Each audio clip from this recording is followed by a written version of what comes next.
Welcome back to Bills and Business, the podcast where we break down the latest in Texas legislation, innovation, and business. I'm your host, Laura Carr, co-founder of USLege, an AI-first legislative tracking platform designed to keep you ahead of the curve. Today, I'm excited to have David Dunmoyer join us. David is the campaign director for Better Tech for Tomorrow and leads water policy efforts at the Texas Public Policy Foundation. With his deep expertise in artificial intelligence, data privacy, cybersecurity, and critical infrastructure, David is shaping the future of tech policy in Texas. David hosts his own podcast, Rebel Tech, and today we talk about the new Texas DOGE Committee and Texas AI legislation, HB 1709. Here's our conversation. How's your session going so far? Oh man, when is it on my watch? It feels like it's May at this point. Really? I mean, it's going great. I think, the top lines, we had a speaker race that, ultimately we have clarity now. And we do. We have clarity, and clarity in policy is a godsend. Whenever we have it, we feel like we can actually roll up our sleeves and get to work. We also have committees now. I know we were chatting beforehand, we have 10 hearings going on today. In my portfolio, we have Governor Greg Abbott creating emergency items on the Texas Cyber Command, on water policy. Those are areas I'm covering. So it feels like, when I first started in policy in the TexasLege, my boss said after Easter is when things really start to ramp up. Things are ramping up. We're not even anywhere close to April. It's halfway through session though already. So I don't know why for me it feels slow, and this week's crazy. So thanks again for being here. You're with tech, you move fast and break things. That's probably just the divergence. Yeah. But you got a little bit of that now. So For those who don't know you, can you tell us a little bit about yourself and what you do now? Absolutely. Well, first and foremost, thank you for having me on your podcast. Yes. What do I do? So I, every day I wake up and my mission is to make Texas and America the freest places on earth. And I do this in a number of capacities, but mainly at the Texas Public Policy Foundation, where I serve as the campaign director for the Better Tech for Tomorrow initiative, which also now has water policy, which we can chat about if you want at some point. But mainly what we do at TBPF is we engage all different manner of policy issues, starting from a data-driven research perspective. And so in my role, I get to wear a lot of hats. I get to be, locked in my room, doing hours and hours of meticulous research, understanding, starting with issue spotting, what are some of the big issues in technology policy and water, and then we break into the research where we start developing specific policy recommendations. And that is the necessity that makes our think tank so effective when we do advocate and engage. But I'd say that is the part, not that I like the least, but the fun is taking that research and the action-oriented side of I'm testifying, I'm writing op-eds, I'm meeting with members and staff, and ultimately back to my mission, I'm seeking to advance tech policy that's going to ensure Texas is leading the nation in every capacity, whether it's artificial intelligence and data centers or the energy we need. And so that's my job during an interim. It's a lot more research heavy, but now we're in session. So I spend the vast majority of my time at the Capitol trying to realize that. That's very cool. And you have your own podcast. I do. Yes. Am I allowed to shamelessly plug? Or? Yeah, totally. Shamelessly plug it. Yeah, so it's the Rebel Tech podcast, and you obviously were on as a guest. I think our first entrepreneur guest we had. Really what we try to do with that is create a different vehicle for discussing a lot of our research and a lot of our advocacy, but mostly from hearing from folks who are in the trenches, whether it's legislative staff, which I know that's similar to your kind of vein in this podcast, but also I'm not a technologist. I'm not a software engineer. And so this podcast allows me to hear from folks who are doing that work. Because in my research, I can look at why the EU AI Act is thwarting business and innovation, but then I can hear from a software engineer specifically why. When we talk about red tape, what in your day-to-day function can you not do effectively because of said regulation? So, I think our comms team would say the goal is to get the message out and what we're doing advocacy-wise, but for me, it's a chance to connect with folks and really understand firsthand how regulation and policy can affect the whole technological realm. Very cool. And you said that you are not a software engineer, you're a policy guy. How did you get interested in this sector into AI and tech policy? Yeah, a little bit of insanity and ambition. No, actually, this brings me back, and I'm going to have to disclose that I'm from California originally. So I was born and raised in Sacramento, and I was blessed to have a number of internships in public affairs and in public policy. And my first job out of college was this boutique public affairs firm in Sacramento. And, one of the few conservative groups that was fighting to basically hold the line on bad policy. And there was this big fight up right before 2020, is Assembly Bill 5. And what it did was it basically outlawed the gig economy in California. And at the national level, this is the PRO Act. This is what they're trying to push there. And simply what it did is it said, if you are an independent contractor providing services for a company that's Uber, Lyft, DoorDash, and so on, or even independent truckers who are contracted with Walmart, you cannot work for these companies if you're providing a core service that is a part of their business operation. So what does that mean?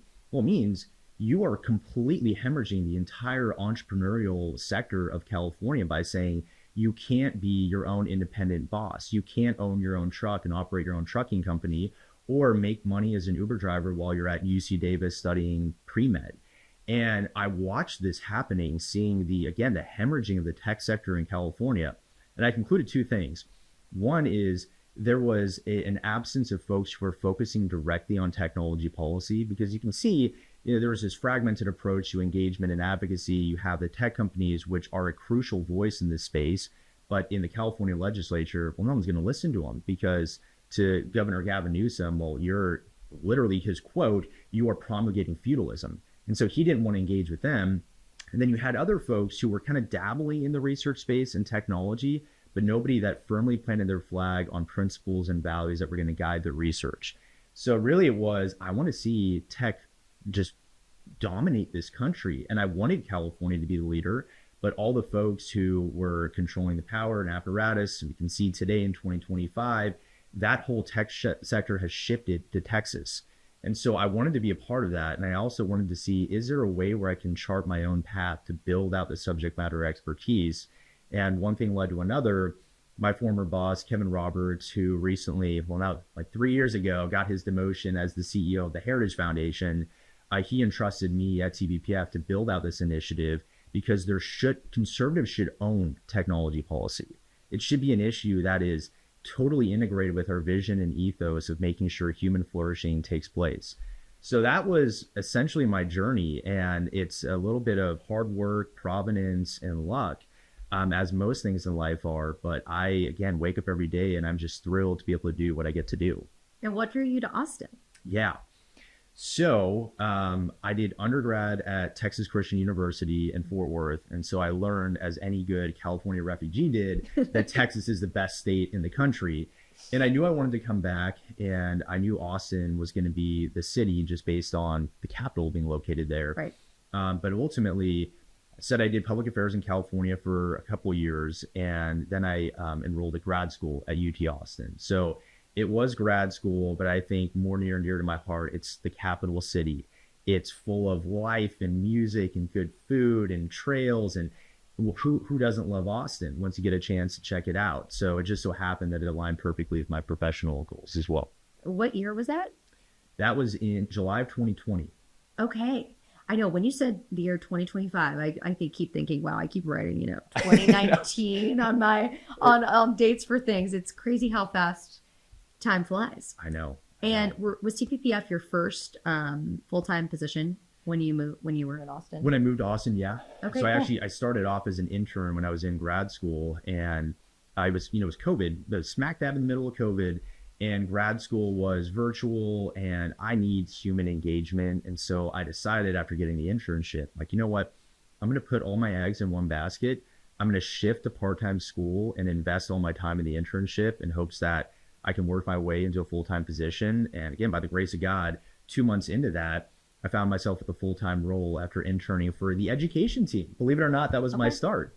So yeah, that was my first full-time role, and haven't looked back since. Yeah, I think I met you midway through COVID, or when people were coming out, because I just moved from DC. That's right. I was lobbying at the time. With Ryan Brandon. Yes. Yeah. So that's when I met you. So very, very cool. Well, some of your tech expertise I would love to bring out today, because I want to hear more about this AI bill. So we've got HB 1709, which Is that bill number going to change, do you think?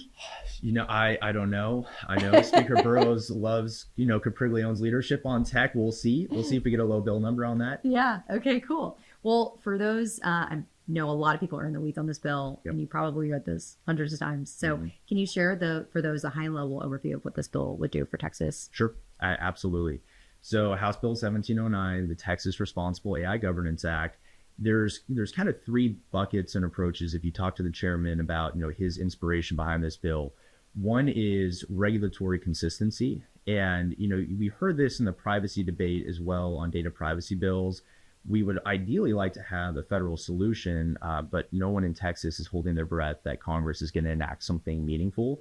And so let's create a framework that provides clear rules of the road for companies to know how we can engage in this Texas miracle, with the goal of exporting that either nationally or across different states. The second is there are specific outcomes that 1709 seeks to prohibit. So that's the creation of child sex abuse material, political discrimination. And so that's the kind of category of what are the rotten, nasty, harmful stuff that's happening with AI tools, and how can we eliminate that so we can focus more of our capacity and energy on things that are truly going to benefit society. And then the third piece is, and this is an interesting one, it prevents any private rights of action from happening in the AI space. And I think this gets glossed over, and I want to highlight this for a second here, because I'm sure you know this, you guys are starting up a company, and when there's regulatory uncertainty, sometimes you aren't inclined to take those same risks because you just don't know what is the litigious environment. And I think of the story of Character AI, which there was a horrible story that happened where there was a young boy using the tool, and one thing led to another. The interaction with this, I'm blanking on the term of art for it, but it was this AI tool that was telling this boy, hey, if you want to be with me, because this boy had fallen in love with this AI tool, there's only one way to do it, and he concluded that was suicide. And the point is, we don't necessarily have the clear regulations to know who's liable in this case here. And so you have myriad lawsuits that are propping up, or other examples in Texas where Attorney General Paxton has taken action against different AI healthcare companies. And without knowing what can and can't be done, and also having that open litigious environment, it can actually create a lot of uncertainty. And so that's one thing in talks with Representative Capriglione's office and other stakeholders. That is a laudable thing that we need to focus more on, is making sure we don't have this watershed trial lawyers paradise and haven for lawsuits against fledgling tech companies. So fascinating to hear you bring up an individual story about Character AI, and a good example of obviously what people don't want to happen, and most people don't want to see happen. Right. So I think, are you hearing when you're meeting with stakeholders and you're a stakeholder in this, in this bill, what other, stories and examples of unintended consequences are kind of happening that have caused the creation of this bill? Yeah, great question. So I think one of them, and I actually, my perspective has shifted on this over the last year. We have Gemini, Google's AI tool, and the engineers even said they kind of prematurely launched this tool. And the consequence was, when you asked to depict a picture of founding fathers, it was, woke Native American, African American, but it wasn't an authentic, accurate representation. And so in the bill 1709, it talks about unlawful discrimination or bias and things of that nature. And there's kind of two pieces to this. One, the engineers at Google, there were some brilliant minds on that team that were genuinely upset that this tool came out when it wasn't fully ready yet, and it kind of hampered their credibility in that space. But what it's ultimately data. It's the data that's training these systems. And so if you're having bad outputs, it's because the inputs aren't fully in place. And so one of the things that in talks with stakeholders that we at TVPF are taking very seriously is this idea of data governance and data provenance. And there's a component of House Bill 1709 that hits on what we were talking about before the podcast, House Bill 4, the Texas Data Privacy Security Act, modernizing that law as it applies to AI systems to make sure there's clarity on the data being used, that when it comes to private information, I know you guys, USLege are very clear on the privacy components there, but making sure we have that kind of governance in place. Is the last thing I'd say there's going to be a public sector AI bill, and maybe by the time this is live, it'll have dropped. But that's another thing we have to be very considerate of when it comes to the public sector use of AI systems, is making sure, is their data house in order?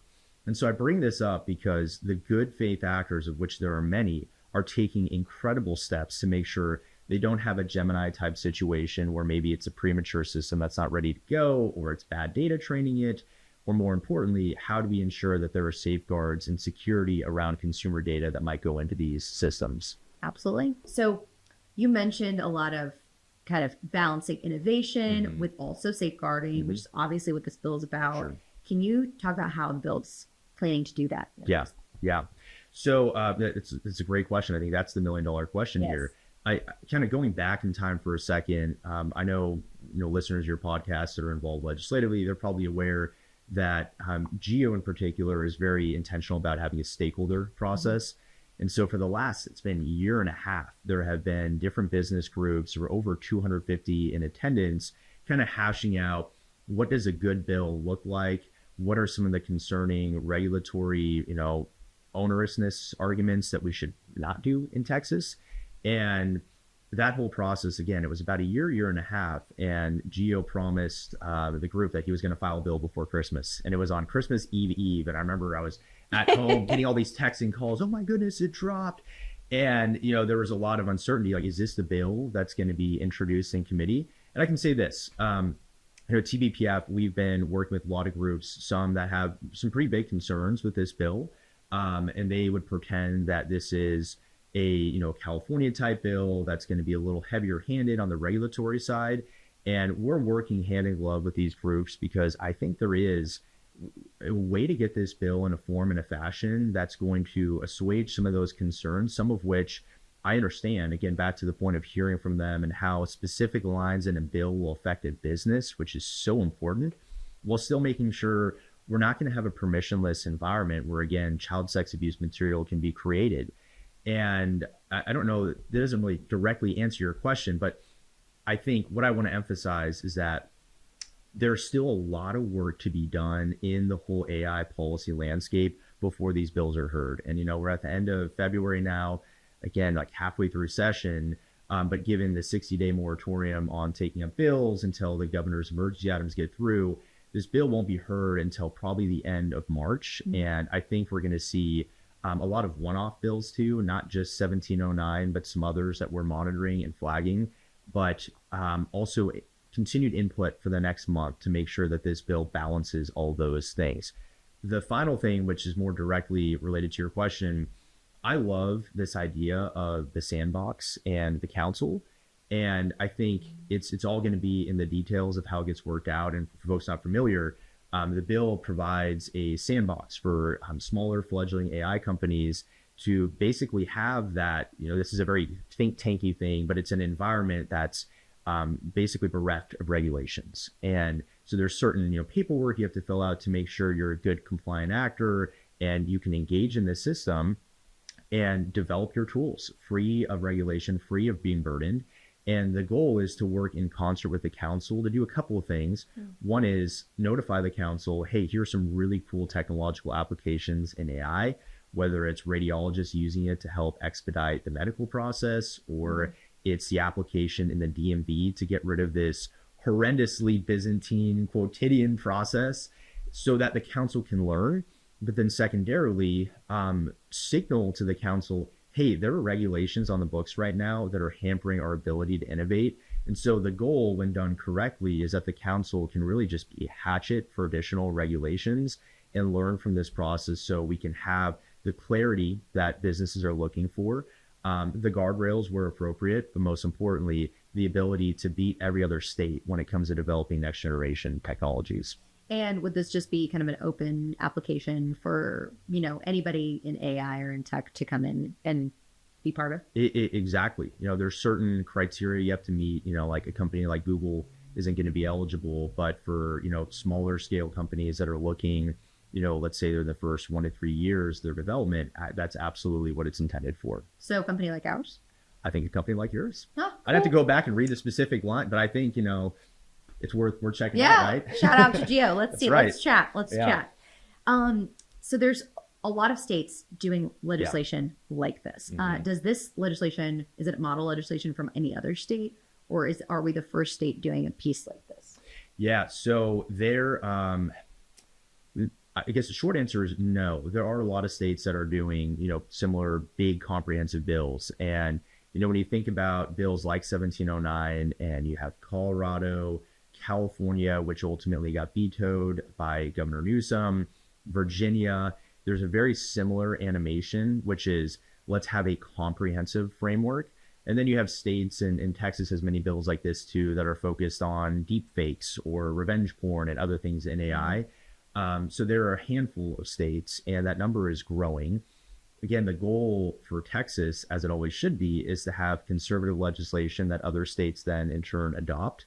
So right now, as we're recording this, there's a bill in Virginia that is making its way through the process, and I believe it's almost clear both chambers.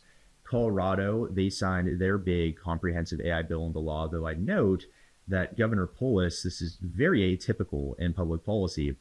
As he's signing the bill, he holds a press conference and issues a press statement saying, I'm signing this with significant reservations and an acknowledgement that we're going to have to fix it to not quash business. And so, not going to throw shade at Colorado, but that would be a horrible goal for Texas to emulate. We should be confident that the bill that we're advancing is going to be the bill that we can continue to use. Of course, fine tweaking is totally okay. But Texas is still in the pole position when it comes to advancing that conservative bill. The last thing I'd say, California, they had Senate Bill 1047. And what's so different, there's a lot of things different between the Texas and California bill. One is California didn't hear from stakeholders. And so what happens when you create policy in a vacuum, this, you've been an advocate, is all the folks will come out of the woodwork when a bill is filed last second and it's introduced in committee, and they say, hey, wait, you didn't take any of our concerns into account here. Not to say that government works for business, but if those businesses are providing services to constituents that no longer can because that bill is so onerous, that's why you saw so many folks coming out last minute to try and kill it. And that's ultimately, I believe, why Governor Newsom vetoed it. And then secondarily, there was just a lot of woke nonsense in the California bill. For example, creating this massive DEI program through CalCompute. And so there's differences in all the states, but what kind of unifies the approach and where states are trying to accomplish first mover advantage is create that framework so that other states can adopt it. So you have a population of 30 plus million in Texas. You have some of the biggest businesses in the world, or the 8th largest economy where we are, and so on and so forth. If we can get it right in Texas, then that sets the tone for the rest of the nation. I totally agree with that. I think, isn't there a concern in a way that there's going to be so many different bills at some point in all the different states, like countries, and it'll be so hard for certain companies to comply. So do you see there being, do you see Texas pushing the administration and the federal government now, especially with the new administration change, to get a more kind of all-encompassing U.S. law versus a state law? How do you see that? Yeah, no, that's a great question, and that's the ideal. David Sachs, who got appointed to be the AI and cybersecurity czar, he is brilliant on these issues. We're coming just a week or two after J.D. Vance's epic speech on AI innovation. The first time really we had, under the past administration, Vice President Kamala Harris served as AI czar. Talk about a stark contrast between the former administration's ethos and the current administration's ethos. They want to innovate, they want to build, and there absolutely is appetite at the federal level to create that framework. And so what I'd say is, ideally, Texas has a law that can be the model for the national level. And on data privacy, I've been fighting the trenches on this issue for 5 years now, and nothing has happened congressionally yet. And so I'd say we need not wait for Congress. Create clarity in Texas, and other states can emulate that. In the meantime, is there going to be uncertainty if there isn't uniformity? Absolutely. And so I think this is where it's not hubris to say that Texas should be the leader because we're better. It's whatever law is the best, whatever is going to create the greatest clarity and consistency, that should be the model throughout the country. And the last thing I'd say on that, you have the stakeholder process at the state level. I've been a part of multi-state working groups and discussions with other states who are trying to figure out what do I do? I want to do something on AI policy, but I'm not sure what. We're trying to both promote our research so lawmakers know here's a general guide that can kind of animate the policy process. But I can tell you, folks are looking to Texas because we have such a unique composition. We have the Innovation and Technology Caucus, which a lot of states don't have. Mm-hmm. We have a chair in Giovanni Capriglione who understands technology. The states do look to Texas, and other states like California can do their own thing. And we're already seeing there's like this natural experiment, what happens when you overregulate. So I'd say long-term goal, uniformity at the national level. In the immediate term, Texas can step up and lead, and other states would be glad to have them follow. You mentioned Representative Capriglione knows his stuff, which is we're so lucky and blessed to have that in Texas. Do you see any other members emerging in interest in this space or having, knowledge of the issue area? Because I think it's something that wasn't really talked about, even on the campaign trail at the federal level. Mm-hmm. It was not, AI was not talked about once. Right. So I'm curious, are there more people in Texas and representatives or senators that are interested? It's a great question. So I can tell you, to spend a lot of time at the Capitol, every member or staff I've talked to, they are so interested in how we can leverage AI, especially for government efficiency, because DOGE has created this huge lightning rod effect. So there's interest on that. And there's still, I'd say, not disrespectfully, but a lack of understanding on how exactly we do that. It's kind of all theoretical right now. And a lot of lawmakers, when I go into an office and I talk about our research, they say, well, what does Gio think about this? And so they do look to him. But there are certainly members that, I can name a few. Chairman Leach, he was on the AI and Emerging Tech Select Committee during the interim. And you can tell, because I spend so much time watching these hearings, based on the questions and based on the engagement, that they understand these issues and the consequences of either inaction or bad action. But you look at my bill track right now on tech, you have so many, like Representative Terry Leo Wilson, Representative Caroline Fairley, Senator Schwartner. You have more and more members that are taking a keen interest in these, AI-related bills. And we had a TCC working group at CBPF in the interim where we brought lawmakers in. And I'm sharing this because we had a Protecting Children subcommittee. And that was the biggest avenue where I saw engagement from lawmakers who they've seen the horrendous statistics on child sex abuse material that's generated, particularly targeting young girls, and they want to do something about it. And so those individual use cases provides me the ability to kind of walk through, here's how that tool can be used, here's realistically what we can do here, and here's what existing statute says, versus you go high level talking all things AI. I'm going to lose most people, including my colleagues that work in a think tank, unless you keep it focused. And then I think once you have that, initial case study, you can kind of build from there.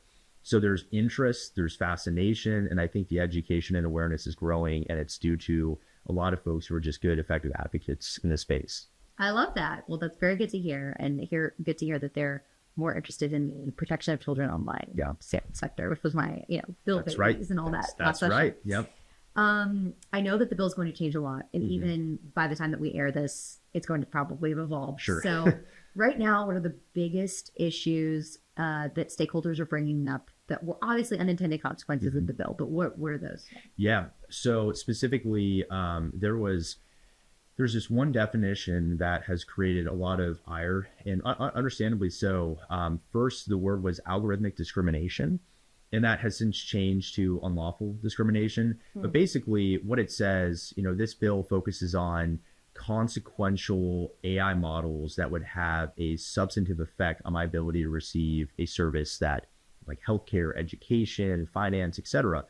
And the discrimination piece says, if an AI system discriminates against a Texan on grounds of a protected characteristic, that AI company could be held liable.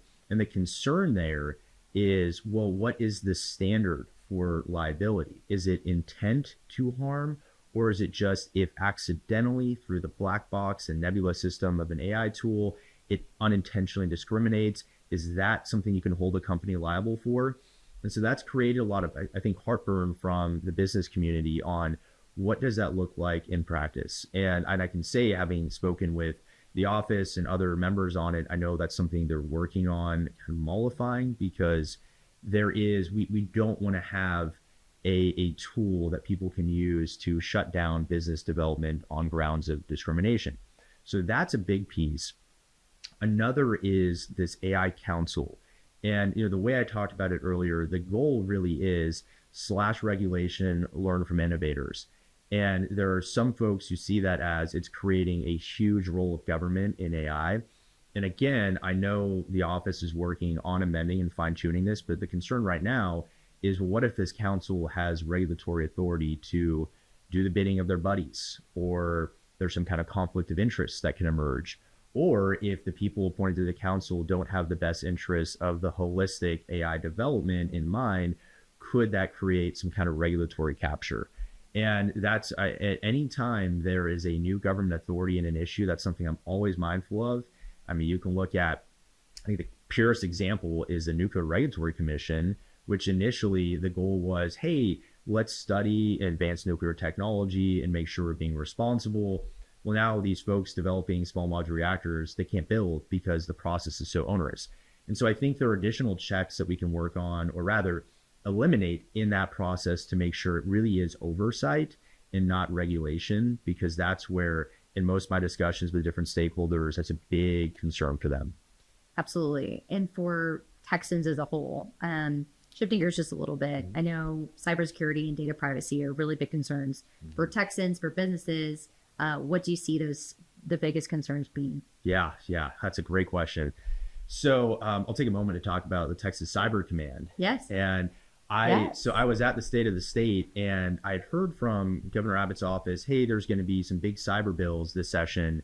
I did not know it was going to be an emergency item until the second it got announced. And so for listeners who may not have tuned in, Governor Abbott painted the picture where we have foreign adversaries, Russia, Iran, China, North Korea, and so on, that are infiltrating, in particular, critical infrastructure systems. And so this is where, in my water policy background, the story I always tell, in Muleshoe, Texas, which is population under 5,000 people, Senator Kevin Sparks' district, there was a water tower that was remotely cyber infiltrated, and it caused the water tower to overflow, flood. And by the grace of God, the system was old enough to where they could unplug, so to speak, the system and resume operations manually. Now, if that wasn't the case, and where we've seen other, foreign adversaries hack into critical infrastructure, if it's a water treatment facility, they can change the chemicals used to treat water. And theoretically, they could increase toxins such that you're unleashing water to all of Texans that's laden with poison. So that's a big concern. We're seeing the grid, the nuclear sector, our election systems, as we grow as a state of Texas, because of our oil and gas dominance, because of our economic dominance, we're probably the biggest threat of any state to foreign adversaries. And so what do? Well, we're going to create this Texas Cyber Command, and the bill has not dropped yet, but the general idea behind it is in World War II, yes, I'm going to bring this to where we're at today, we had the Air Force, but it was under the Army. And we realized at the time, Germany, they had a much more equipped Air Force, and they were kind of lapping us for the first couple of years with our entry into World War II.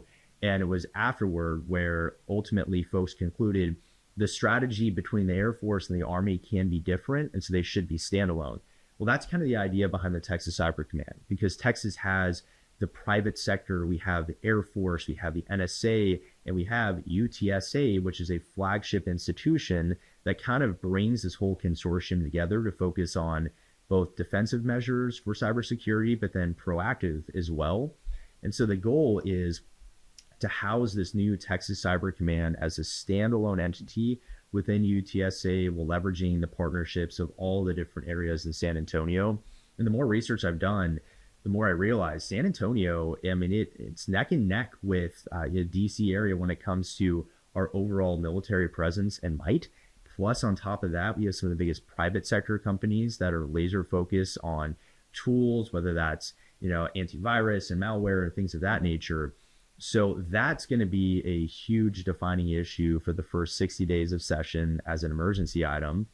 And then, but that's just cybersecurity in a nutshell. But I think I'd say in conclusion, Governor Abbott understands, and thank God he does, that the future of warfare, as we move more into AI, we hyper digitalize our economy. He's signaling to Texas that I'm all in on tech and I want us to lead. But the only way to do so long term for the next 20, 40, 100 years is to make sure our cyber resilience is on par, because each new digital node we create is a new vector to attack. And so let's not just be reactive, let's proactively prepare to be the digital leader in the country. San Antonio is a very cool space. You're bringing that up. I think they have the most airports, military bases. They also have their own grid.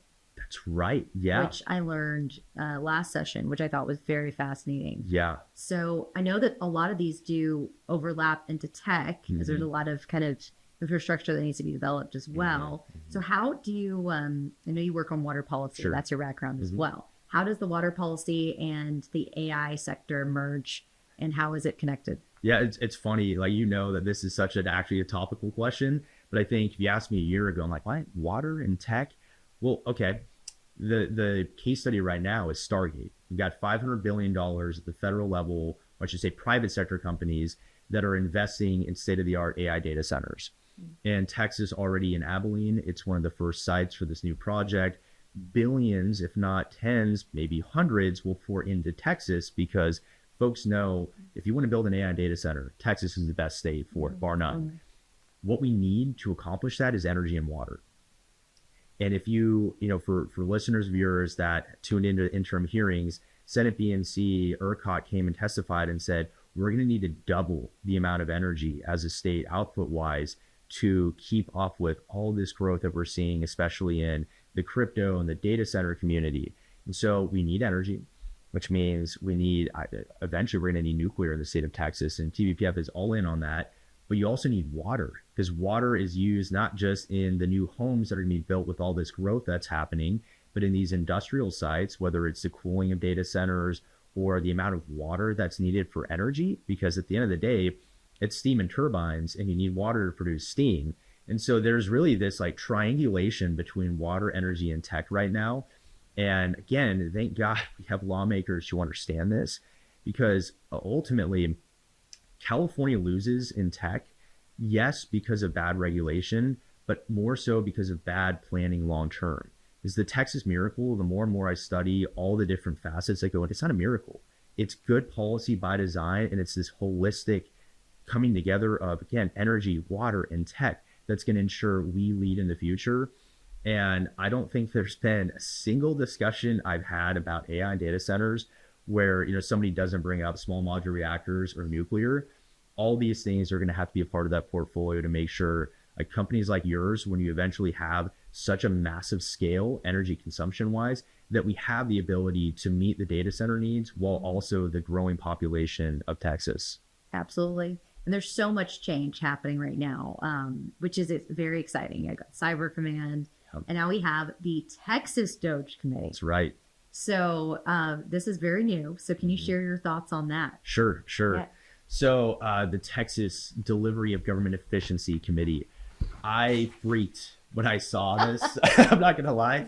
As you're reading through the House rules, and for any folks who want the best kind of analysis, just go to the House rules. I know it's boring. I know it's hundreds of pages, but you can see the jurisdiction this committee has, and it's exactly what Texas needs.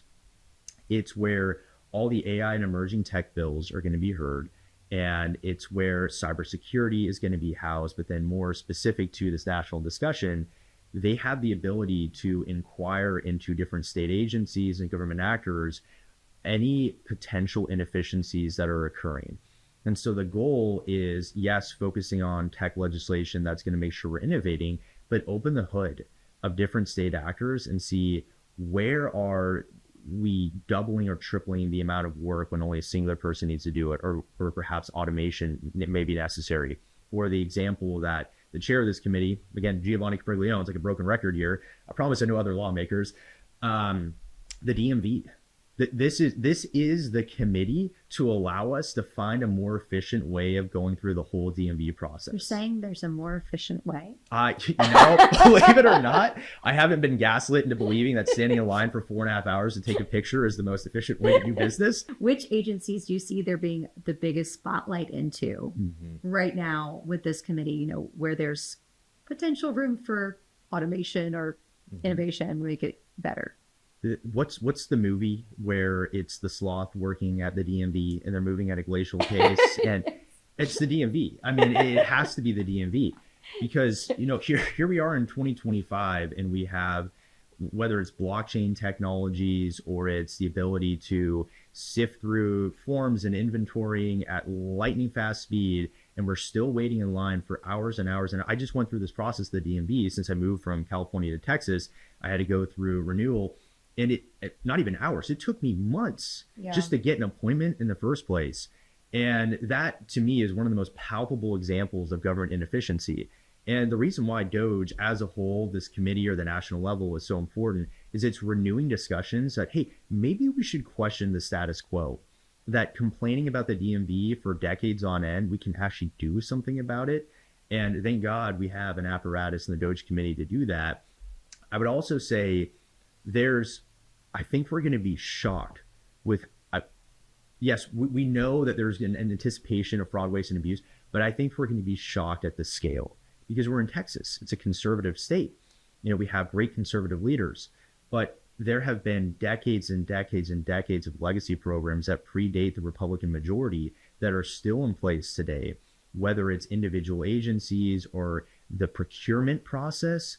Oh my goodness. When I was in grad school, I did my capstone project on technology procurement. I'm going to get in trouble here. It was with the city of Austin. Yeah. And we did focus groups and interviews, and we lifted the hood up. But basically, they say, hey, pretend you're Deloitte consultants coming in to modernize an inefficient system. And Laura, I was dismayed by how much of my taxpayer dollars are going toward tech procurement. There were more instances than I can count where I'm talking to a staff and hey, so you're buying iPads because you need to update to the next generation, which is that the proper use of taxpayer dollars in of itself? Probably not.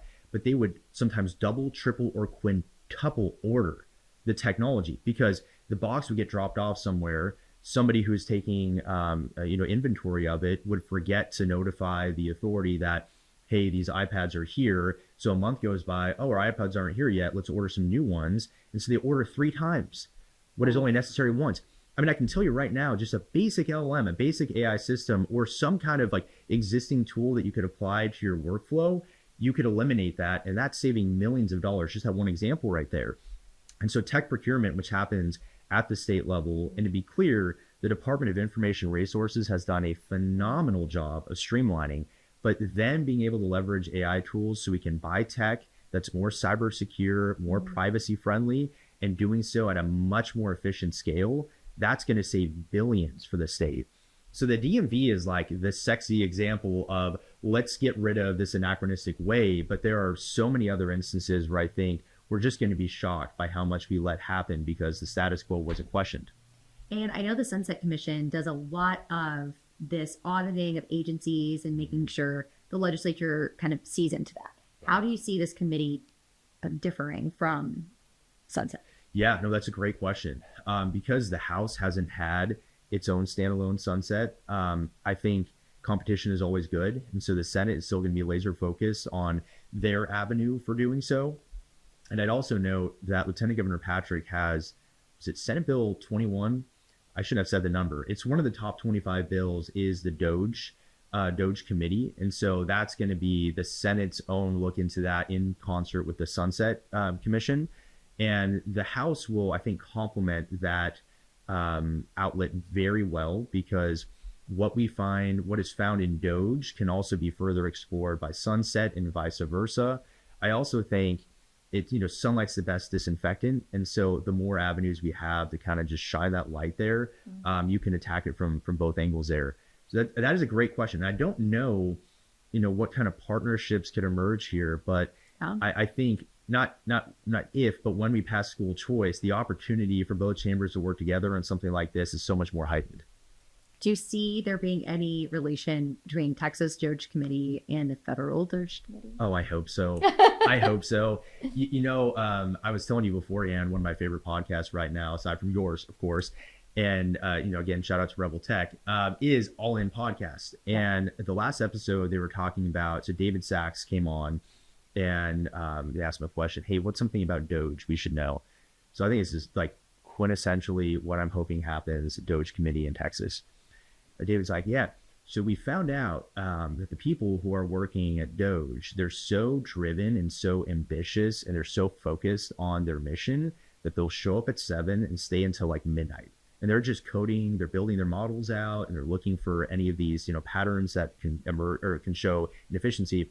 They had to change the access on their swipe cards because they were leaving so late that the lights were shutting off, the doors were locking, they had no way of exiting. That's the kind of energy that's happening at the national level. And I think we can learn from them. The case study of USAID, which is kind of taking the whole media by storm, billions of dollars in taxpayer dollars funding these crazy things that are happening across the country. What Elon said is, look, all we did was issue our guidance, which said, here's how you comply. Here's the investigation and inquiry we're going to do. Please oblige us. USAID was one of the first of the actors that just decided, nope, we're going to violate that. We're not going to do it. And so Elon's like, well, that's where we're focusing our time and energy. So I think we can learn from the national level on how to kind of apply this process. And I saw last week, the DOGE Committee announced they're looking to hire a fellow. And that fellow is going to be tasked with a lot of things. Yeah, there's the policy and ledge relations and all that. But most importantly, I called Spencer Ward, who's the executive director of the IT caucus, jokingly. I'm like, hey, where do I sign up? And already they have numerous applicants from Stanford, Berkeley, and Yale, folks who are building AI models. And so the goal is to have our own models within TexasLege. And I imagine you guys are going to be a part of this discussion as well, too, to really sift through the same way we're doing at the national level. We don't have the same scope and budget, but I think with a little and with the right Texan mentality, we can get a lot done. That's very exciting. Also exciting to hear that there's so many people on the DOGE Committee and the federal level working extremely long hours, and they're excited again. This is not something that you necessarily think of when you think of, some of those older government agencies in DC. So it's exciting. There's kind of like a refresh, a lot of new, and that I think Texas is focusing on knowing that that's really important to have potentially, your own models. Exactly. And things like that.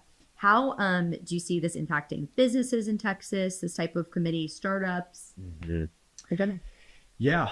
Well, I think because you're going to have a lot of the AI bills go through this committee, I imagine a lot of my good business friends and, folks from, whether it's the trade associations, they're going to spend a lot of time in that committee, both, testifying on bills, but I think hearing during this inquiry process, where are there inefficiencies? Because good entrepreneurs will work in concert with that revelation and say, oh, that's inefficient. I have a product where I can develop a tool to help fix that. So I think that's going to be a very unique relationship that we see kind of play out this session.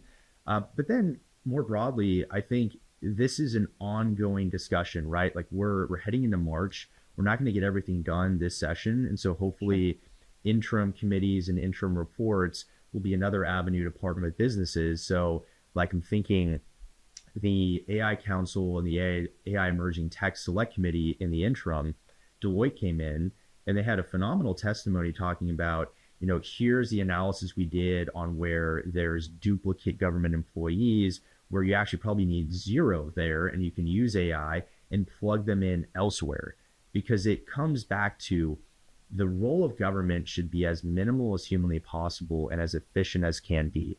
And it's the business folks that are going to come in with the solutions to say, here's how you can be more efficient. And the DOGE Committee and Sunset Commission, they're the ones lifting up the hood to say, here's the inefficiency, now help us. That should be the goal. I love it. Yeah, our friend had a joke. He said, oh, you guys should call your software SOGE. Because it's the software. I love that. And I was laughing so much. He was like, oh, it was a good joke. Yeah. Well, so I've had someone recently say to me, oh, I thought that this DOGE committee is basically going to be another AI committee. Mm-hmm. And there are AI bills coming through this committee. How are those separating out? those two committees? Yeah, so the AI Emerging Tech Select Committee got subsumed by the DOGE Committee. So this will be, like, for all intents and purposes, if there's a bill that touches AI, it's likely the default is to go through DOGE. But then you're going to have, AI bills, like I'm thinking, if they touch healthcare code, then there's a potential it goes through the committee of jurisdiction there. So it's the catch-all. It's where AI will follow the default. But, ultimately it's up to the speaker's prerogative to kind of see where things end up. But the opening of the hood, I keep using that metaphor, I think that's going to be the meat of that committee, because there's only so many AI bills and there's so much inefficiency that they'll look into. That makes a lot of sense. Are there any specific to DOGE, like, pieces of legislation that have been filed you've seen yet? Yeah, so not off the top of my head. I did mention the big bill that we're waiting with bated breath for. Senator Tan Parker is working on an AI bill for the public sector, and it's hitting on all the DOGE pieces you would expect, which is, leveraging AI as a tool by making sure our agencies have their data house in order and have their room clean, so to speak. And then where they can leverage AI, there's encouragement for them to do so. And I believe there's going to be a similar council structure that looks at, again, we had the AI Advisory Council in the interim to find out inefficiencies at the state government level. That bill is an extension of that committee, and it creates what they call a digital code of ethics to make sure we're doing it ethically and responsibly. But the bent in that public sector bill is toward efficiency and using AI tools to help harness that. Got it. And you have, this has been such a good, very in-depth conversation on AI, and you have more knowledge than so many on the subject. Where do you really see kind of future Texas with all of this coming? This is a lot of new. Where do you see it going from here? It's a great question. It's, I feel like every week, because we see so many new updates, whether it's, OpenAI nearing artificial general intelligence, or it's some of these incredible robotics companies. I don't have a crystal ball that can look clearly into this. What I can say, spending all the time that I have in the last year and a half talking to folks in business, and again, I moved from California, and so I feel like I empathize with the spirit of entrepreneurs that have moved here or feel empowered to start up a company. Incredible things are happening in Texas. And it's not even, I think a year ago, if you would have asked me, I'd say, oh yeah, it's because it's the Sputnik moment. It's the race against China to develop the AI system. Sure, there's that. But it's like almost a return to the 1836 ethos of Texas, where we are gritty, we are intrepid, we move fast and we break things. And there's so much excitement around this. This is ultimately why, where there is concern on House Bill 1709, it's because they don't want anything to pull from that. And I empathize fully. What I know is that I have talked to more folks, like, you're a perfect example, actually, Laura, like, who in a government line of work decides I'm going to quit my job and I'm going to start a company that's going to solve this very niche but very rampant problem, and I'm going to devote my time, talent, and treasure to it. There are myriad stories like yours that I've heard. And that, to me, signals whatever happens in Texas, it's going to be pro-growth and pro-innovation. And so we're going to beat China, and we're going to beat California and beat other states. Yes, because we'll get the regulatory environment right. And I know we're laser focused on that. But it's folks like you who are so focused on that mission-driven build of these new companies. And it feels like we said this after the election, like, we're back.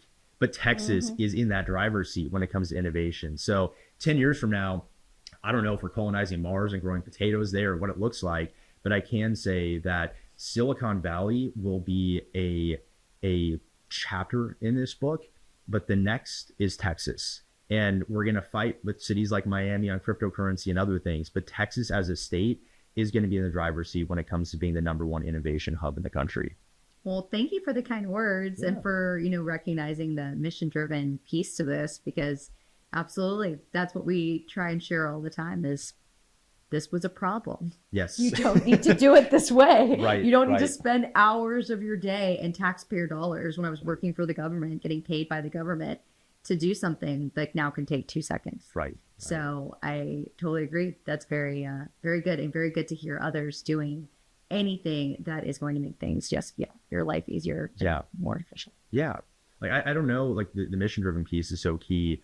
In the nonprofit space, given I'm at a 501c3, there's this one book, Virtuous Leadership, and it talks about, the difference between a nonprofit and a for-profit when it comes to the leadership model for good leaders is management by objective would be some of the private sector companies, and management by mission is the nonprofit realm.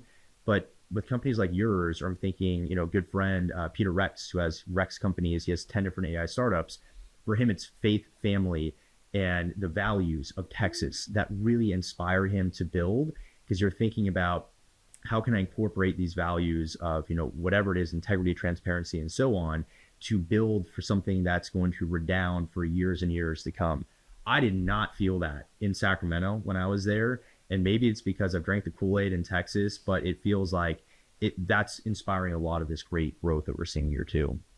What kind of advice would you give to policymakers, business leaders, with the information you have on AI, and also with all the stakeholders that you've heard from? What's the biggest piece of advice you'd give?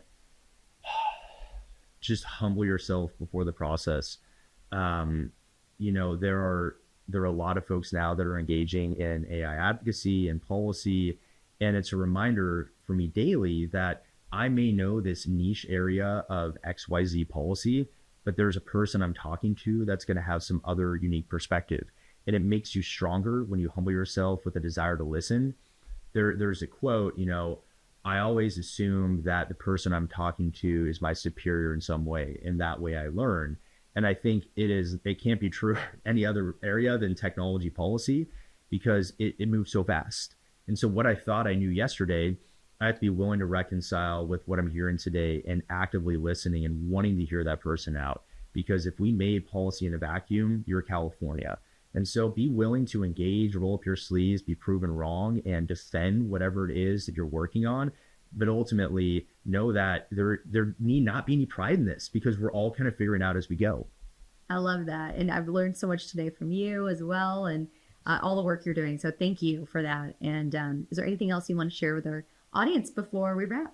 No, I don't know if you say this, but if you're not subscribed, you're not liking on all the different platforms that your podcast is on, please do. But Laura, thank you so much for having me on the show today. Thank you. And shout yourself out. How can people find you and subscribe to your podcast? Yeah, so I am on the Twitters, the X, David Dunmoyer.